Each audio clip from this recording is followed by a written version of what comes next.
Across the vast expanse of space, humanity had always been seen as the underdogs of the galactic community. The various alien species, with their advanced technology and centuries-old civilizations, looked down upon us with a mixture of amusement and disdain. Too young, they said. Too primitive, they whispered in their crystalline halls and bioorganic meeting chambers. They'll never amount to anything significant, the Council of Elder Races declared with certainty. That was 30 years ago. Now, as I stand at the observation deck of the Earth's first intergalactic embassy, watching ships of countless designs zip through the stellar lanes, I can't help but smile at how wrong they all were. My grandfather used to tell me stories of the early days, when humanity first stepped onto the galactic stage. We were met with patronizing smirks and condescending lectures about our quaint attempts at space travel.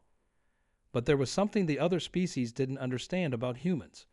While they had evolved in worlds of plenty, with resources abundant and challenges minimal, we had clawed our way up from the mud. Every step of human progress was earned through blood, sweat, and an unwavering determination that bordered on stubbornness. We didn't know how to give up. We never learned how. The turning point came during the Proxima crisis. When the void-dwelling Nexary swarms threatened to consume the outer colonies, the elder races retreated behind their defensive lines, writing off the frontier worlds as a necessary sacrifice. But humanity, we refused to accept that. With our primitive ships and outdated technology, we did what we do best. We improvised. I remember watching the news feeds as a child. The alien diplomats were practically begging us not to interfere, warning that our actions would only make things worse. But Captain Sarah Chen and her fleet of retrofitted mining vessels proved them all wrong. Who would have thought that simple water vapor, superheated and precisely directed, could disrupt the Nexary's crystalline neural networks? The files from that day are now required viewing in every school across known space. Hundreds of heavily armed alien warships hum back, watching as our small fleet of primitive ships saved not just human colonies, but dozens of alien outposts as well. The looks on their faces, well, those who had faces, were priceless. That victory changed everything. Suddenly, the species that had laughed at us were asking for our help, seeking our counsel, and studying our methods. They finally understood what made humans special. It wasn't our technology or our physical capabilities. It was our creativity, our ability to think outside the box, and our absolute refusal to accept defeat. But now, as I prepare to address the Galactic Council for the first time as Earth's ambassador, I'm troubled by the reports coming in from the Outer Rim. Strange signals have been detected, unlike anything we've seen before. The elder races are already falling back into their old patterns, calling for caution and withdrawal. But we humans know better. Whatever's out there, whatever new challenge approaches, we'll face it head-on. Because that's what humans do. We don't retreat, we don't surrender, and we certainly don't give up. As I straighten my diplomatic uniform and check my notes one last time, I can't help but wonder, will they ever learn? Or will they once again watch in amazement as humanity proves that the impossible is just another problem waiting to be solved? The door chimes, signaling it's time for my address. Beyond it, representatives from 1,000 worlds wait to hear what Earth has to say about the approaching anomaly. Little do they know, we're already preparing our response. Because while they're still debating whether to act, humanity is already moving. After all, that's why they need us, even if they still haven't fully admitted it to themselves. As I step onto the speaking platform, the vast chamber falls into a hushed silence. The bioluminescent lighting casts an ethereal glow across the assembled delegates, some floating in suspension tanks, others perched on gravity-defying platforms, and a few existing as pure energy contained within specialized fields. Yet despite their advanced forms, I can sense their unease. The unknown terrifies them in a way that humans have learned to embrace. Distinguished members of the Council, I begin, my voice steady despite the gravity of the situation. The anomaly approaching from the Perseus arm isn't just another spatial disturbance. Our deep space monitoring stations have detected patterns that suggest intelligence, purpose, and most concerningly, intent. A ripple of murmurs passes through the chamber, translated by countless devices into a symphony of worried tones.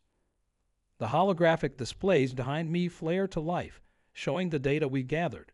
The strange signals pulse in regular intervals, like a heartbeat across the cosmos. But it's what's hidden within those pulses that has our scientists working around the clock.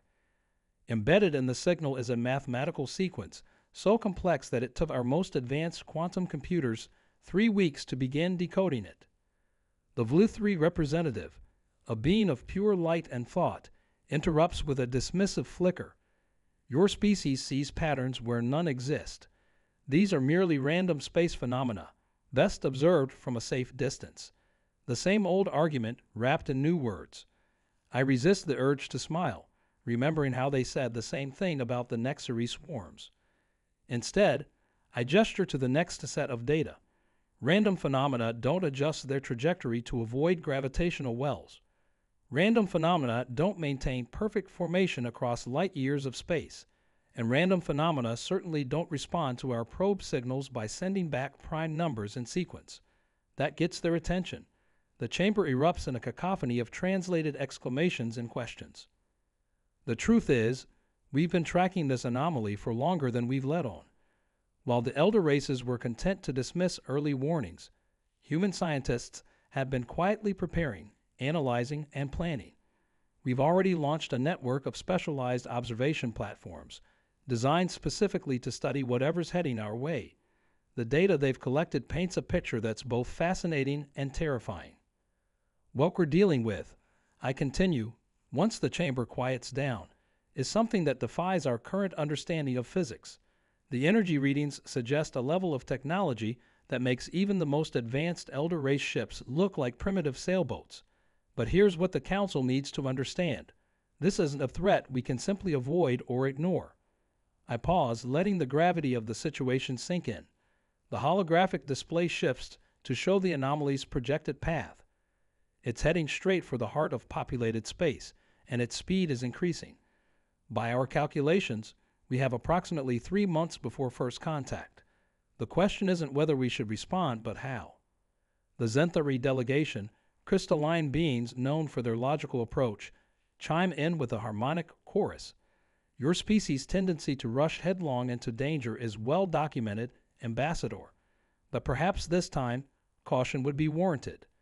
Their crystalline forms pulse with concerned frequencies. What they don't know, what none of them know, is that humanity has already begun implementing our contingency plan.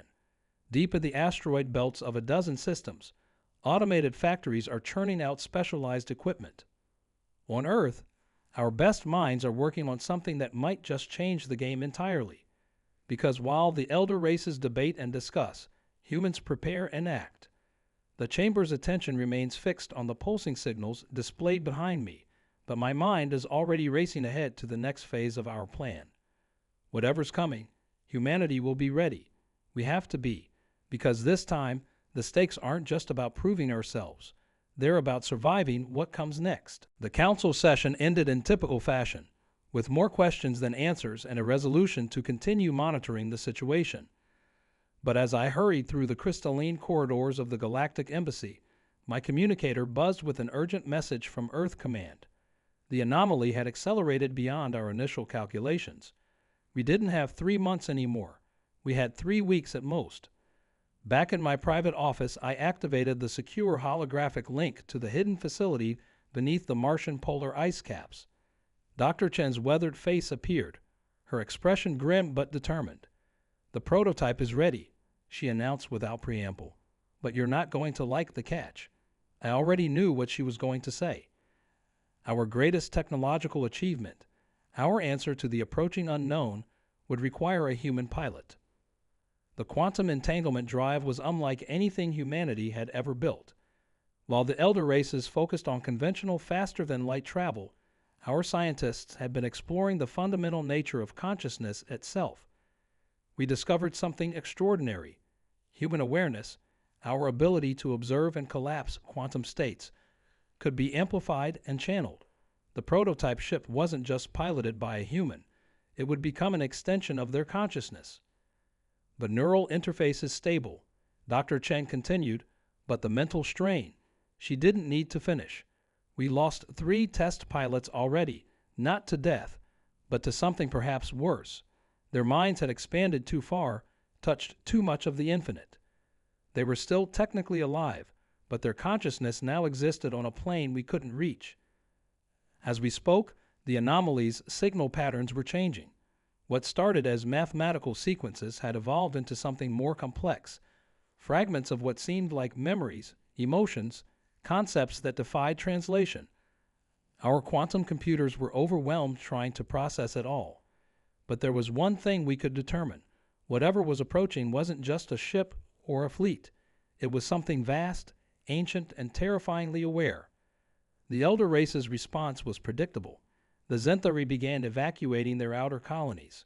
The Vluthri retreated into their subspace sanctuaries. Even the warrior-like Kraith, who had never fled from a fight in their 10,000-year history, were preparing their exodus ships. But humans, we stayed, we watched, we prepared. In the depths of space, our hidden network of quantum sensors tracked the anomaly's approach. Its size was staggering, not a ship, but something closer to a small moon, composed of what our instruments could only describe as crystallized spacetime. It moved in ways that should have been impossible, leaving ripples in reality itself. The next few days passed in a blur of preparations and desperate calculations. I found myself back on Earth, standing in a hardened bunker deep beneath the Pacific Ocean. Before me stood the prototype ship, if you could even call it that. It looked more like a piece of abstract art, all twisted geometries and impossible angles. The quantum crystalline structure pulsed with an inner light that seemed to respond to human presence. "We've modified the neural interface," Dr. Chen explained as technicians rushed around us. "Whoever pilots this thing will have about 20 minutes before the consciousness expansion becomes irreversible. 20 minutes to make first contact, to understand what we're dealing with, and hopefully to find a way to protect humanity." I looked at the ship, then at the neural interface helmet in my hands. The weight of the decision pressed down on me like the ocean above our heads. As Earth's ambassador, I had access to all the diplomatic protocols, all the first contact procedures humanity had developed. As a trained quantum physicist, I understood the principles behind the technology. And as a human being, I had something the elder races had lost millennia ago, the courage to face the unknown, even at the cost of everything. The facility's warning systems blared to life. The anomaly had just crossed Jupiter's orbit, far faster than even our worst-case predictions. On screens around us, we watched as reality itself seemed to bend around its approach. Time was up. We had to act now or watch helplessly as something beyond our comprehension changed our universe forever. I took a deep breath and stepped toward the neural interface chamber. Sometimes being human means doing the impossible, simply because nobody else will. The neural interface connected with a sensation I can only describe as having your consciousness turned inside out. Every atom of my being screamed in protest as my mind expanded beyond its biological limits. Through the quantum entanglement drive, I became the ship, or perhaps more accurately, the ship became me. The familiar boundaries of human perception melted away, replaced by an awareness that stretched across light years. That's when I realized our first terrible mistake. The anomaly wasn't approaching our solar system. It was reaching out to it. What our instruments detected as a moon-sized object was merely the tip of something far more vast. Through my expanded consciousness, I could sense tendrils of crystallized spacetime stretching back across the galaxy, like roots of an impossible tree. "Ambassador, your neural patterns are destabilizing." Dr. Chen's voice seemed to come from a million miles away. "You have 17 minutes before the expansion becomes irreversible." But time had become a strange, fluid thing. In this state, 17 minutes could feel like centuries or microseconds. I pushed the quantum ship closer to the anomaly, and that's when I received the first direct communication. It wasn't in words or mathematics. It was pure concept, downloaded directly into my expanded consciousness. And it carried a warning that made my blood run cold. We weren't the first civilization to face this moment. We weren't even the 100th. The elder races had been right to fear the unknown, but for all the wrong reasons. The anomaly wasn't a threat in the way we understood threats. It was a test that countless civilizations had faced before us, and almost all of them had failed by doing exactly what the elder races were doing now: retreating, hiding, choosing safety over understanding. Through the quantum link, I saw fragments of these past encounters, civilizations far more advanced than our own, facing the same choice we face now. Most had tried to fight or flee. Some had attempted to appease or communicate through conventional means. But none had done what humanity was doing, reaching out with our consciousness, willing to risk everything just to understand. Ambassador, emergency protocol activating in 15 minutes. Dr. Chen's voice crackled through what remained of my human awareness. But I was already deep in communion with the anomaly, and I had just discovered something that changed everything we thought we knew about the universe. The crystallized spacetime wasn't a natural phenomenon or even a constructed thing. It was what remained of those who had passed the test. Layer upon layer of transformed consciousness, civilizations that had evolved beyond physical form. They weren't here to threaten us. They were here to offer us a choice that would redefine what it meant to be human. But as my mind touched these ancient consciousness layers, I discovered a darker truth. Not all of them had transformed willingly. Some had been forced into this evolution, absorbed against their will because they were deemed ready by the collective. And now, humanity's response to their approach had attracted special attention. Our unique combination of curiosity, courage, and reckless determination had marked us as ideal candidates for forced ascension. The quantum ship's sensors screamed as reality warped around us. The anomaly wasn't just reaching out anymore. It was accelerating its approach. Through our connection, I could sense its intent. It didn't matter if humanity was ready or willing. We were about to be elevated to join their collective consciousness, willing or not.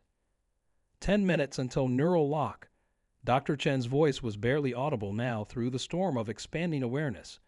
But she wasn't just warning me about the interface. She was unknowingly counting down the time humanity had left to remain human.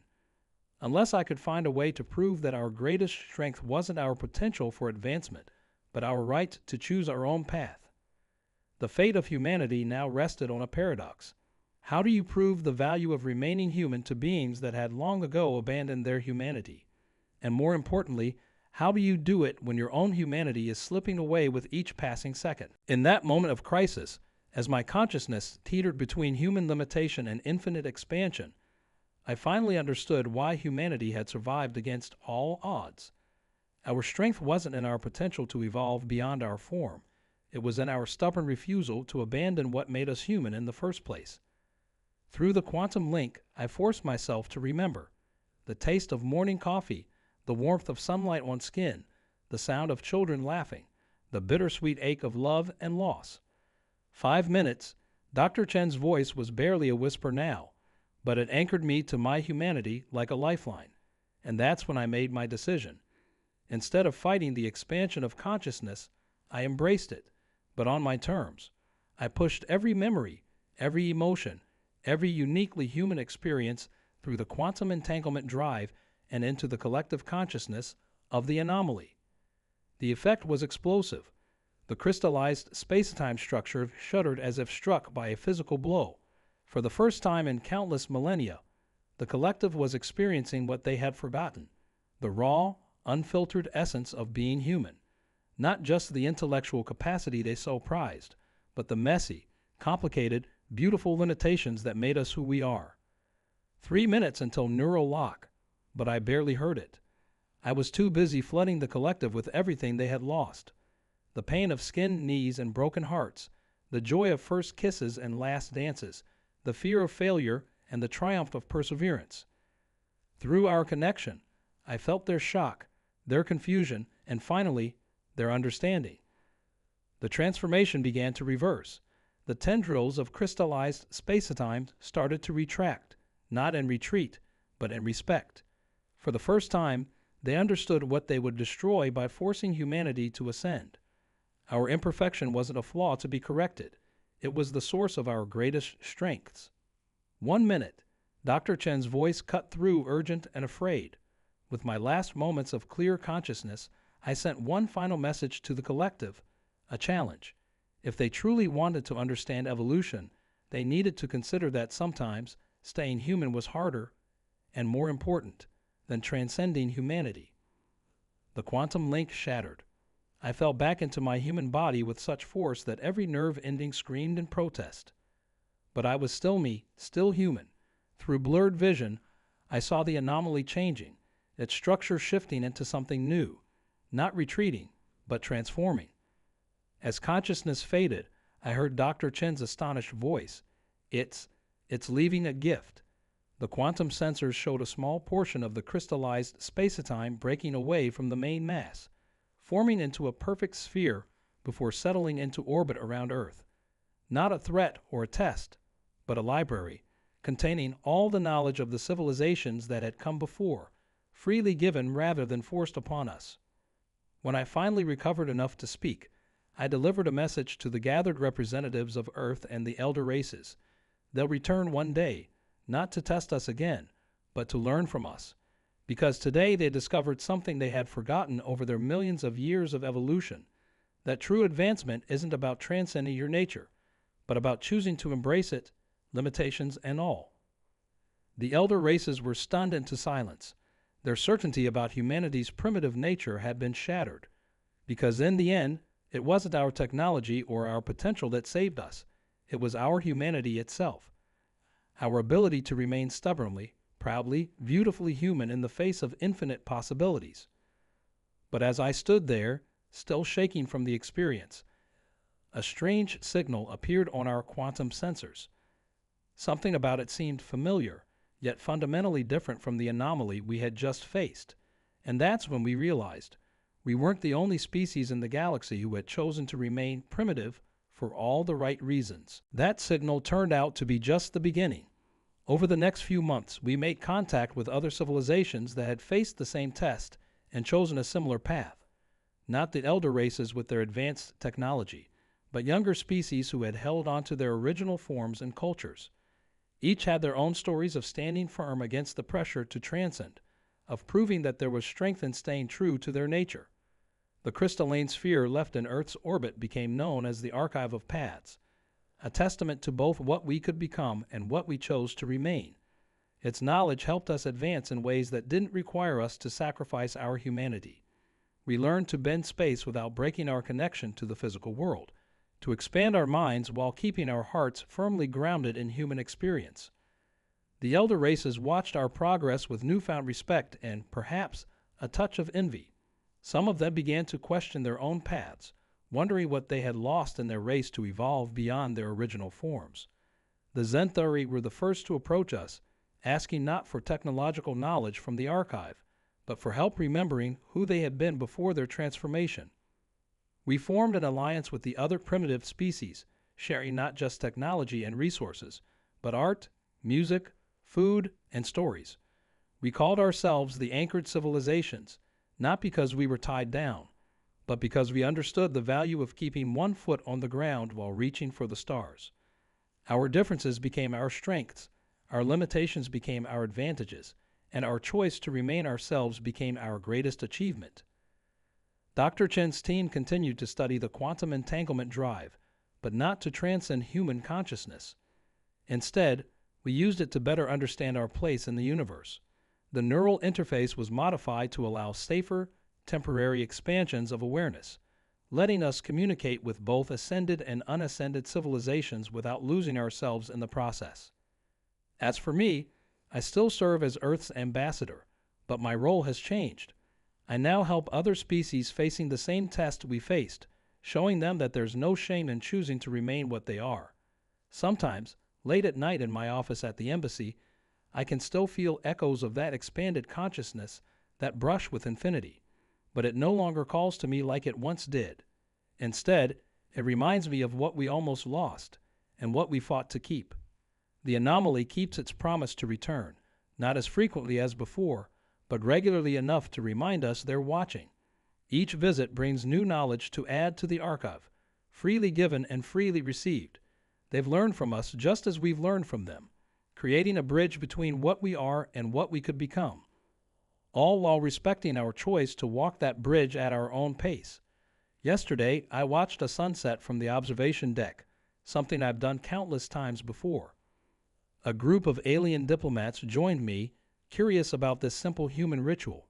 As the sky painted itself in colors that their enhanced senses could barely comprehend, I saw understanding dawn in their various forms of expression. Sometimes the most profound experiences are the simplest ones, appreciated not despite our limitations, but because of them. They all laughed and doubted us once, these advanced beings who thought evolution only moved in one direction.